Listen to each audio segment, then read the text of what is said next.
Roman Reigns and Brock Lesnar have had countless matches for the WWE title or the Universal title or the undisputed WWE Universal title, depending on which one they are fighting over. And in this video from Cultaholic Wrestling, we are looking at every Roman Reigns versus Brock Lesnar match ranked. This should be fun. Let's go. One of the most well-defined WWE feuds in recent memory is the one between Roman Reigns and Brock Lesnar. The two of them have been battling one another since 2015, and as two of the biggest stars in the industry, their matches are typically reserved for pay-per-view main events, often in a stadium setting. WWE have pushed it as one of the greatest conflicts in their history, but just how good has it been from an in-ring perspective? They've had 3 WrestleMania matches. Let's take a look at crazy. 7 blockbuster matches across 7 years. We are only counting singles matches between them, not multi-mans, and find out. So I guess that means they are leaving the fatal 4-way match between Brock, Roman, Samoa Joe, and Braun Strowman from SummerSlam 2017. Good choice. I want to see what this ranking is, but it should be very interesting. Number 7, WrestleMania 34. That was a bad one. For Roman at the time, Operation Get the Big Dog Over as the company's top babyface was a complete and utter failure, with fans vehemently resisting the idea, leading to the main event of WrestleMania 34, where they completely turned on his and Brock Lesnar's Universal title main event. Simply put, Roman's booking had been woeful going into the Showcase of the Immortals, with WWE forcing the issue and doubling down on him being the guy, even though the audience clearly wasn't embracing it. This was a year removed from his match at WrestleMania 33 with Undertaker, and I maintain that he should have turned heel the night after. How many people do you see get booed for 10 minutes straight? And you can go check the clips out, but it was an insane thing for me watching that and seeing the reaction that Roman was getting. It was warranted. We kind of saw it coming, but it was shocking nonetheless. Also, the build to this match was terrible because I remember they were trying to go on and on about how Brock was a part-time champion, he was Vince's poster boy and all those things. It was interesting. Brock, for his part, had been in the possession of the title since WrestleMania 33, and the part-timer hadn't exactly set the world on fire with some of his performances as champ, with lazy Brock coming out from time to time. Lesnar and Reigns tried to do some stuff and put on a show for the masses assembled inside the New Orleans Superdome and everyone watching around the world, but the crowd just weren't into it and mainly amused themselves whenever they weren't catcalling the performers in the ring. The big spot in the middle, with Roman kicking out of 3 F5s in succession, was designed to make him look like the ultimate gutsy babyface, but only made fans turn on him more. Reigns kicking out of an F5 through the announce table, followed by another one in the ring, further led to chants of "This is awful." Yes. And in this match, if you have heard, Roman was actually supposed to go over, but Vince called an audible and Brock was meant to go over. So if you remember, there was one point in the match where Roman got busted by Brock, like shoot, and then when he gets to the backstage area, he flings the Universal title at Vince's head, which was incredibly insane. Also, this is the second time Roman has practically been, I won't say screwed, but he's been denied a chance at winning a title at WrestleMania, because at WrestleMania 31, he was supposed to go over, but then the cash-in with Seth Rollins happened. Which, if you think about now, is one of the best things that they could have done as a collective. It was an uphill battle that they just couldn't win, even after Roman had made a comeback and allowed himself to get busted open hard way before Lesnar retained with a 6th F5. The Beast Incarnate was so incensed when he got through the curtain backstage that he famously threw the Universal Championship belt at Vince McMahon and stormed away. Hard to blame him. Number 6, SummerSlam 2018. WWE had probably hoped that the fans would be more on Roman's side by the time he met Brock once more in the main event of SummerSlam 2018. They weren't. Before he and Lesnar could throw down in the Barclays Center, however, Money in the Bank briefcase holder Braun Strowman came out to wish both men luck and let them know that he would be waiting for them at the end of the night. To cash in, that is, not like in some sexy underwear in their hotel room or something, which I'm sure is what you're all thinking, perverts. And then the match began in earnest with a good old-fashioned bit of finisher smash. This match was around 4 minutes, threw a I couple think. of Superman punches and a couple of spears before Brock caught him in a guillotine spin choke on the third. Then it was Roman's turn to go to Suplex City, which must have been by far his least favourite tourist destination in the world by this point, as the Brooklyn crowd began to shower him and Lesnar with chants of, "You both suck." Yes, it was months later, but fans still weren't buying what WWE, Brock, and Reigns were selling. In a cool spot, Roman attempted another spear, only for Lesnar to sidestep him and turn it into a suicide dive on the monster among men at ringside. This was a cool Brock followed spot. that up by hitting Braun with an F5 on the and then floor, flinging the Money in the smacked him Bank with a briefcase and a steel chair, because why the hell not? And if you go and watch the match back, Brock, when he threw the briefcase, actually broke an LED panel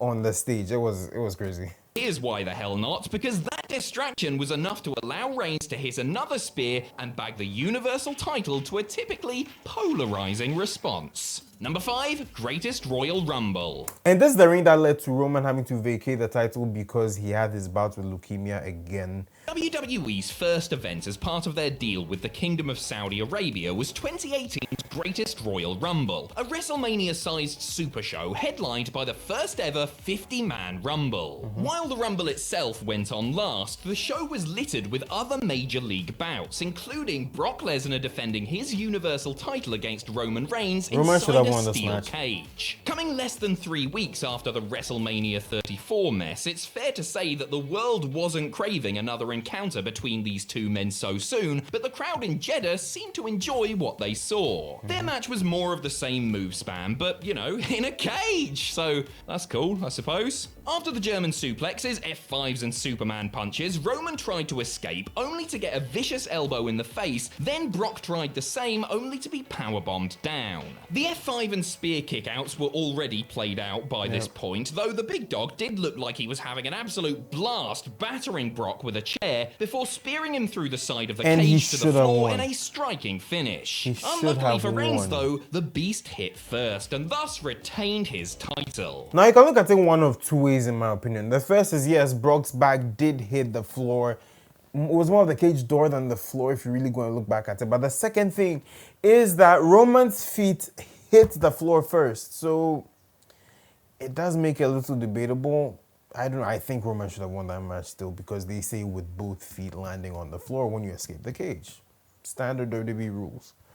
Better luck next time, Samoan Lex Luger. Number 4, Crown Jewel 2021. The next time Reigns and Lesnar met in Saudi Arabia, Roman had transformed into the villainous, all-powerful tribal chief and was enjoying the run of his life as Universal Champion, with Lesnar's former advocate Paul Heyman at his side. Meanwhile, the next big thing had emerged from pandemic-induced hibernation and was now babyface cowboy Brock, creating a new dynamic and adding an intriguing layer to their rivalry. As well as the change in alignment, what made this match refreshing was that they didn't just go right to smashing the finisher button from the get-go and try to build to something a little more slowly. Well, slowly for these two anyway. Reigns was more aggressive here and held his own a lot better than in their previous meetings too, showing how far he'd come since Lesnar routinely steamrolled him a few years earlier. Roman hit a spectacular dive over the top rope before attempting to wrap things up with a spear to no avail. Brock got to show his own athleticism with a massive leapfrog, but an F5 didn't get the job done. Charles Robinson took a bump off a second F5, which was cue for shenanigans, and Heyman throwing the Universal title belt between them before the rest of the bloodline helped to make the difference. A solid ending to what had been a really good show and an interesting chapter in the resurgent rivalry to boot. Number 3, WrestleMania 38, Night 2. After the events of Crown Jewel, the unfortunate cancellation of their match at day 1, and then Brock's rampage at Elimination Chamber, Lesnar and Reigns became only the third match to take place 3 times at WrestleMania, and the first trilogy to actually headline. Closing out day 2 of the granddaddy of them all, there were plenty of expectations on the pair heading into their title unification match, especially as it was billed as the biggest WrestleMania match of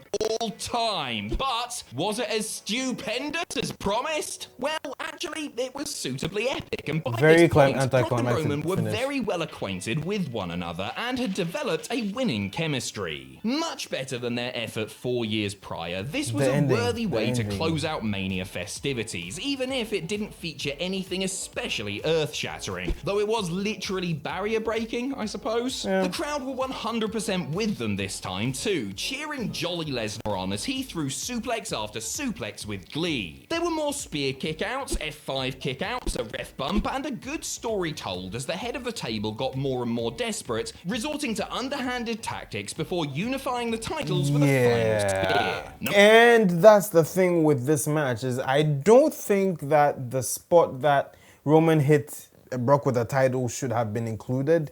I do know that they wanted the tractor spot at WrestleMania, but of course Vince shut it down. And, well, I guess it's cool that that didn't happen. But it doesn't take away from the fact that still, it was just one of those things, man. And personally, I did not like the finish because of how quick it was.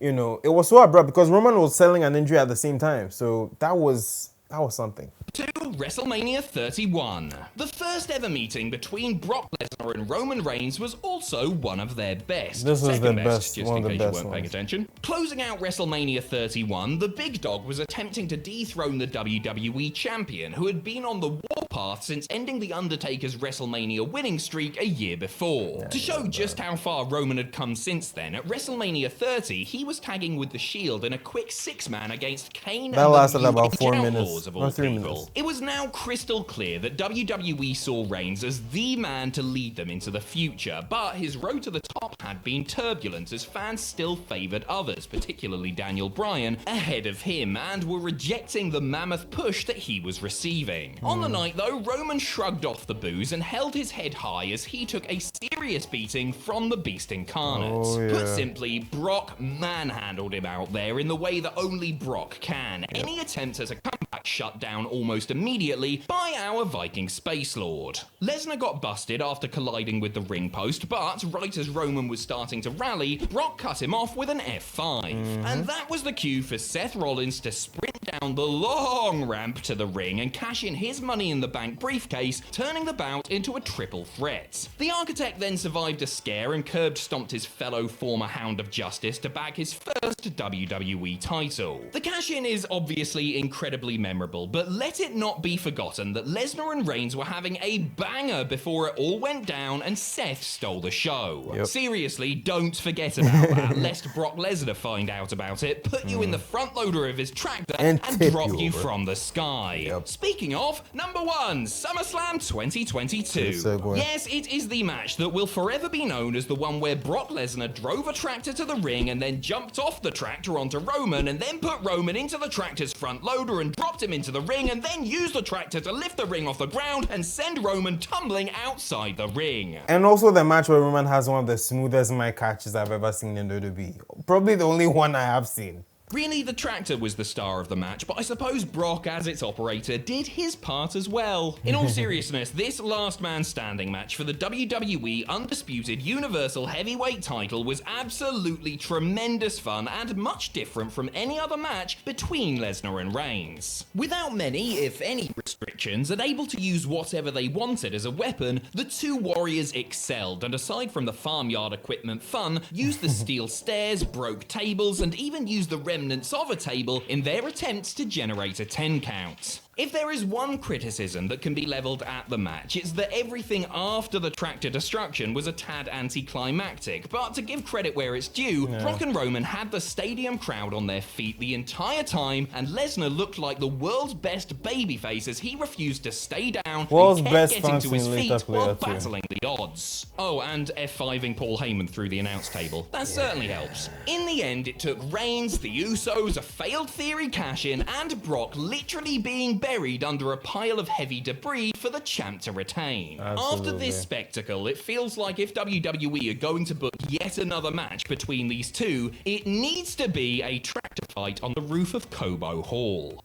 Yeah, that's probably never happening, but I love that match, man. I'm never going to forget it. Funny moments also happen outside of WWE, and you should check that out in this video I made not too long ago. I'll see you in another one. Peace, my G's.